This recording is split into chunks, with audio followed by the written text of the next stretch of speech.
M. Kalburgi, Gobind Pansare, Narendra Dhalbolkar, rest in peace.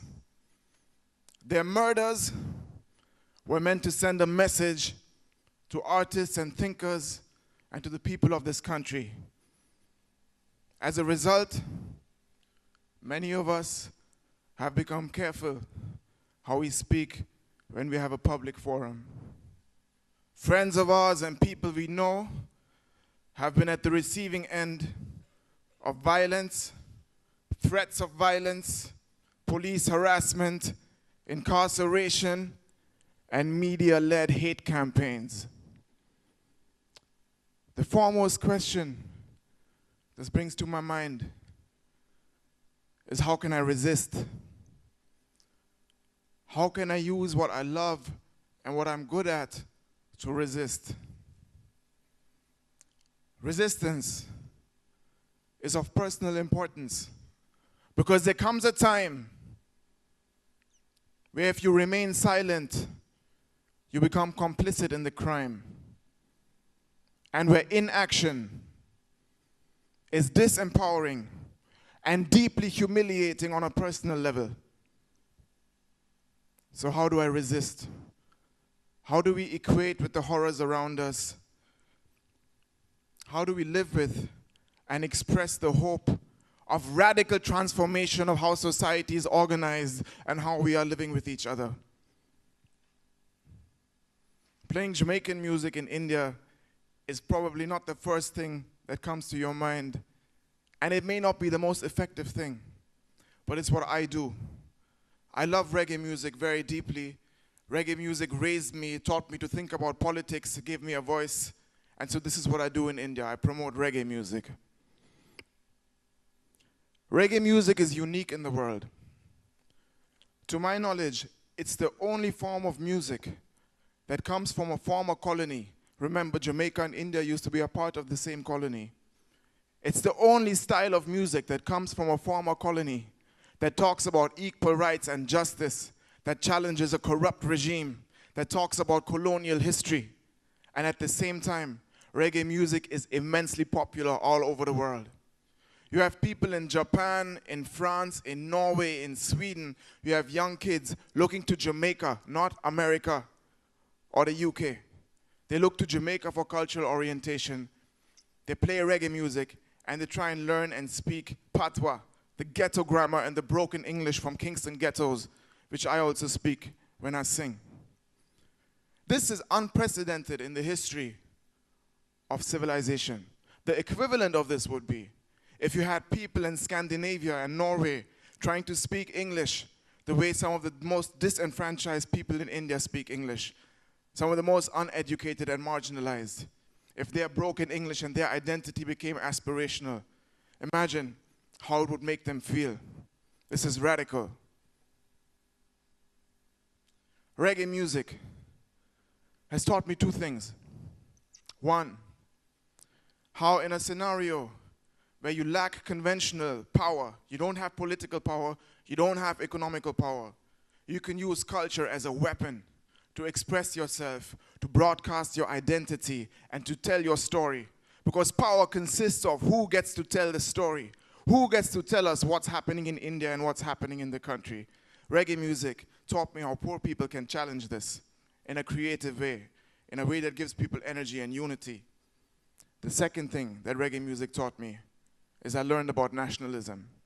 And I'm not talking about the kind of exclusive, hateful nationalism that some people in the country are trying to spread in order to get political power for themselves.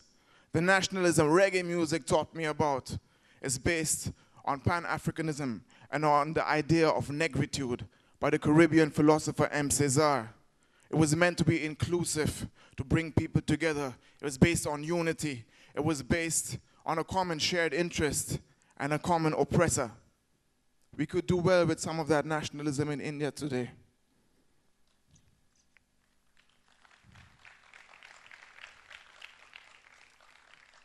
I came into contact with reggae music for the first time when I was a kid growing up in Germany. Now, while in India we're part of a very privileged class, this was not the case when I was growing up in Europe. we would be discriminated against. There was police harassment, there was racism, and also generally, we were marginalized. Our faces didn't figure on TV. Our identities or where we came from was not considered valuable. We always had to prove ourselves, speak German extra well, and prove that we belong. And then, in the mid-90s, hip-hop music and reggae music arrived with a bang in immigrant communities all over Europe. We saw these black and Latino kids from America and from the Caribbean express themselves with confidence, assert their identities aggressively, and tell their story. Their story was different than the story of mainstream America. And this is very important because it's important that there is more than one story out there so that people can think critically and reflect, and you can make up your own mind of how you interpret and understand reality around you. So hip-hop gave us a voice, reggae music gave us a voice. It gave us a language also. Reggae music and patois, when we talk about the system, when we talk about the post-colonial world order that all of us are born into, we speak of Babylon, after the corrupt empire in the Bible that got crushed under its own weight. Reggae music gave us confidence. We started using our bodies and dancing. We started finding a voice and beginning to tell our own story. I moved back to India in 1999. 2099. At the time, I didn't think that I would ever get a chance to perform reggae again. It was a private pleasure for me. I used to sing in my bathroom or in the car. Sometimes I would sing for classmates between classes in college. And then slowly, I started going to poetry slams and literary events, and we started to perform without music, kind of slam poetry, reggae without the music. And slowly things began to come together. 2009, we started a DJ night called Bass Foundation. Soon afterwards, I co-founded a band called the Scavengers. This is us. We play in kind of all your big music festivals in India, music venues across the country. We're touring Europe and UK this summer, and we'll play some big festivals there. And we're relatively successful. I'm grateful for the chance to be able not to compromise too much, to do what I love, and be able to live from it. At the same time, something was troubling me. India is very segregated. And especially singing reggae music, which is about equal rights and justice, it felt odd to me sometimes to play these very elite venues all across countries, which are really exclusive. It's different from how things were 10 years ago, when the only place where people could listen to music and enjoy themselves and get together were five-star hotels, where the culture would be very commercial. It's different. Things are more inclusive and they have changed, but they're still very exclusive. And a lot of the times you feel like there's this almost apartheid system going on that all of us are complicit in. And I felt really uncomfortable with this. So this led me and some friends to start a project called Word Sound Power. I felt that if I want to represent reggae music in India in a way that has meaning, I need to connect with other traditions that share this ethos, share the revolutionary ethos of reggae music. So we started looking for revolutionary singers in different parts of the country. Now, people don't just sit at home on a couch and write revolutionary songs. They write revolutionary songs because they're part of a people's movement or there's conflict in their area. The first person we worked with was a Dalit singer in Punjab called Bant Singh. Bant Singh was in the news because his daughter had been raped by upper caste landlords. He had fought against them and got them arrested. And there was a revenge attack on him in which she was beaten so viciously that his arms and legs had to be amputated. Now, I saw this video on YouTube. Not long after Bant Singh's operation, you see him, still bandages on his limbs, sitting on a hospital bed and singing these hardcore revolutionary songs, which were written by a Punjabi poet from the 1970s called Sant Ram Udasi. And I was like, yo, everybody in hospital is just quiet listening to him, and I thought, man, we have to find this guy and work with him. So after some hustling, we found a phone number. I got some Punjabi friends to call him. I was very nervous at the time about how do we explain what we're trying to do. These Angrezi types who are into hip-hop and reggae music, trying to convince him that we want to come to your farm, set up a studio, and collaborate with you. But he was a very easygoing guy. He just said, the conversation wasn't even very long. He just said, you come to my house and we'll figure it out. So one day, we packed studio equipment, a camera, in a car, and we drive out to Mansard, rural Punjab. Within few hours of reaching there, we set up studio in his courtyard, and we recorded. And the Bunsing project, we released an album and a short film from this project. And for us, it was a start of a different kind of journey, of music enabling us to change our political context. The Bunsing project gave us credibility with activists and people all across India who work in movements. And we started making different kind of connections. So a friend of mine called me and said, look, there's this movement in Orissa in the tribal area where mining happens, a strong people's movement.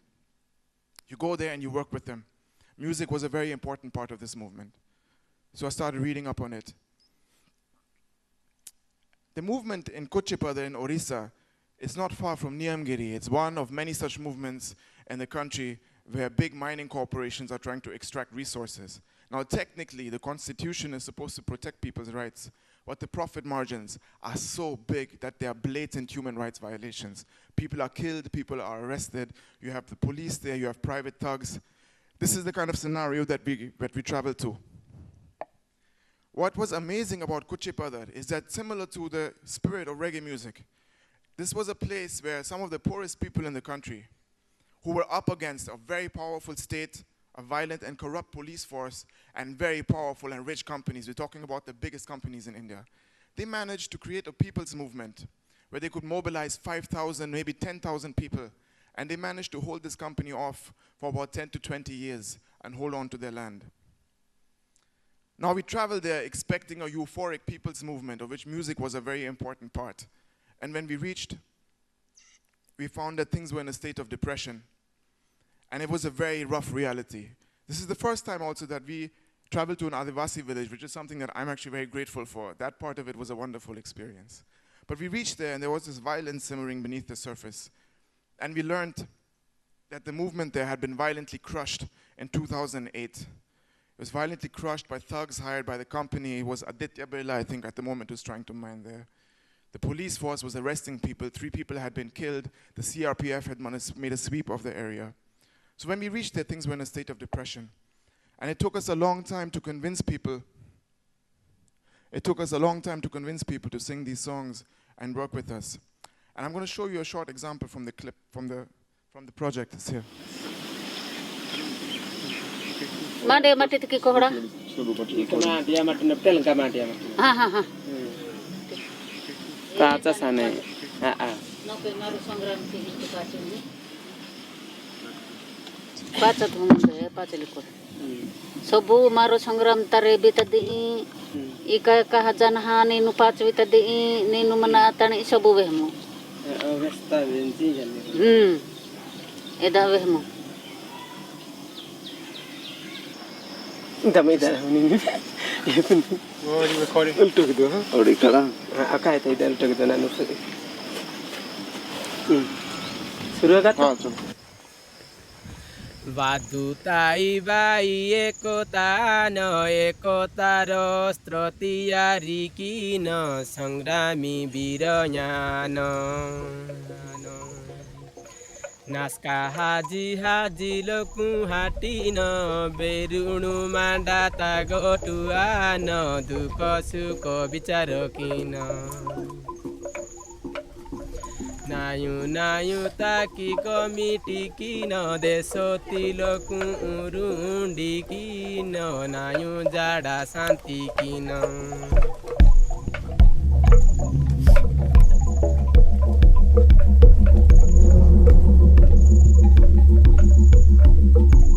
Pahamaniru bidesi sarkaru majaga mati isabu oneru karakana kepiniru.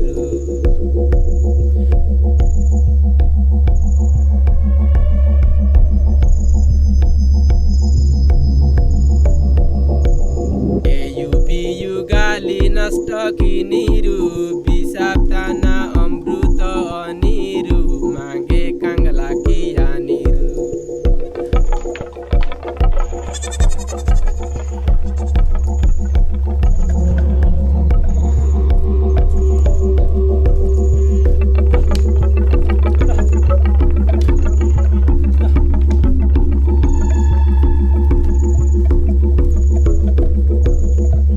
England, East India Company nowadays 20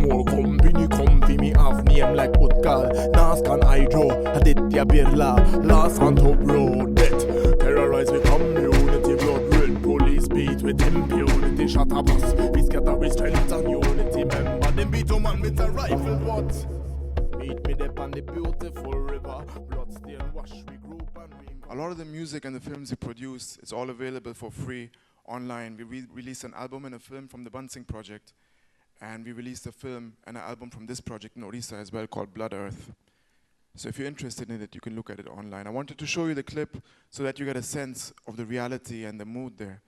Because one thing which I'm very grateful for, more than the music, I'm grateful of the kind of connections and relationships the music enabled, because it allowed us to travel to areas which otherwise we would not get a chance to visit. And when you meet as a musician trying to create something, you meet, the relationship is one of equals. There's an equality in it. It's different from going there as an NGO worker, and we go there to learn. So we visited some places we would have never seen otherwise, and it changed how we view the country, and it changed what we perceive. I think it's very important to try and see things with your own eyes and travel to places, because our news is really terrible. A lot of the times there are vested interests controlling the media, and it's good as much as possible, see things with your own eyes and talk to people yourself. This is what I'm grateful for that music enabled. The second thing I'm grateful for is that this project enabled us to step out of our own social context and meet many different people. And I think that's one of the reasons why artists are considered so dangerous and are a threat to corrupt regimes. Because artists have the ability to meet all kinds of people. I'm going to tell you a little bit about my last project that we're currently working on. So this project, the production process allowed us to travel different places and to create together. What we've done now, which is also an old Jamaican tradition, is we've built a sound system. You've heard it play in the beginning. The idea behind building the sound system is that we're independent and that we ourselves own the means of producing shows. This allows us to play anywhere and anytime and with anyone. People do not have to have a lot of money. We're not dependent on sponsorship. So the idea with the sound system is we also have a 20-seater van, and we're going to tour the country.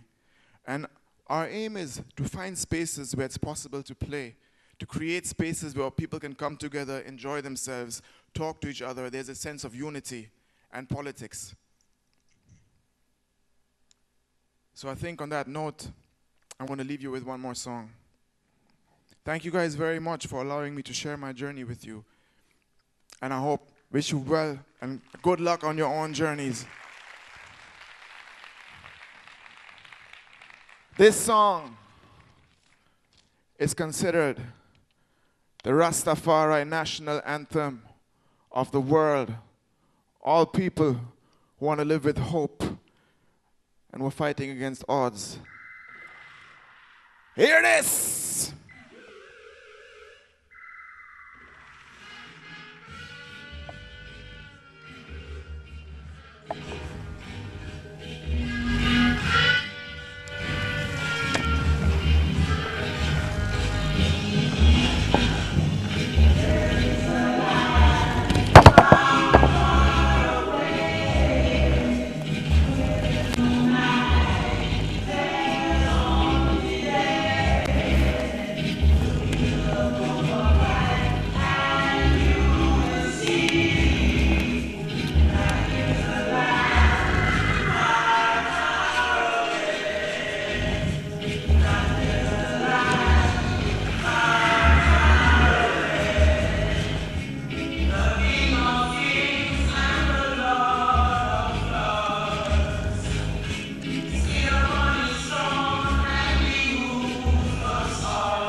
Thank you guys very much.